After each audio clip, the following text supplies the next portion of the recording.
पुढची बातमी आहे पंढरपुरातून। वसंत पंचमी निमित्त आज पंढरपूरच्या मंदिरामध्ये विठ्ठल आणि रुक्मिणीचा विवाह सोहळा संपन्न होणार आहे आणि त्यामुळे पंढरपुरात एकच लगीन घाई उडाली आहे।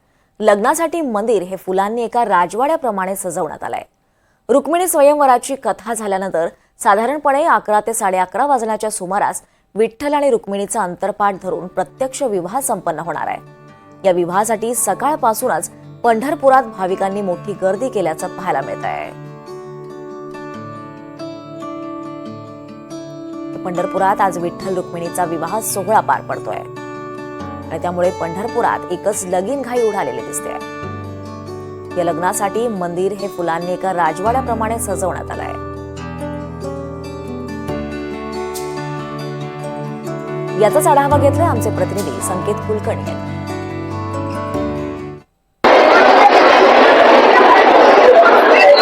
वसंत पंचमीच्या निमित्तानं हा संपूर्ण विवाह सोहळा असतो आणि या विवाह सोहळ्याची खरं तर जय्यत तयारी झाली आहे।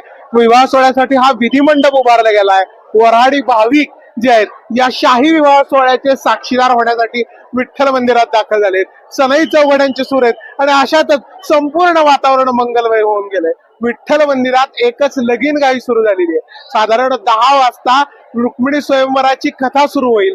अनुराधा देवी शेटे यांच्या सुश्राव्य श्रवणातून ही कथा होईल आणि 11:30च्या नंतर हा विवाह सोहळा विठ्ठल मंदिरात लागेल। मंगल स्वरांनी शुभमंगल सावधान, सोन्याचं बाशिंग लगीन देवाचं लागलं या गाण्याच्या निनादामध्ये विठ्ठल आणि रुक्मिणीचा शाही विवाह सोहळा खरं तर विठ्ठल मंदिरात संपन्न होणार आहे। या विवाह सोहळ्यासाठी फुलांनी संपूर्ण मंदिर सजवण्यात आलेले आहे। एका राजवाड्याप्रमाणे खरं तर हा मंदिरात विठ्ठल आणि रुक्मिणीच्या विवाह सोहळ्याचा थाट असलेला पाहायला मिळते।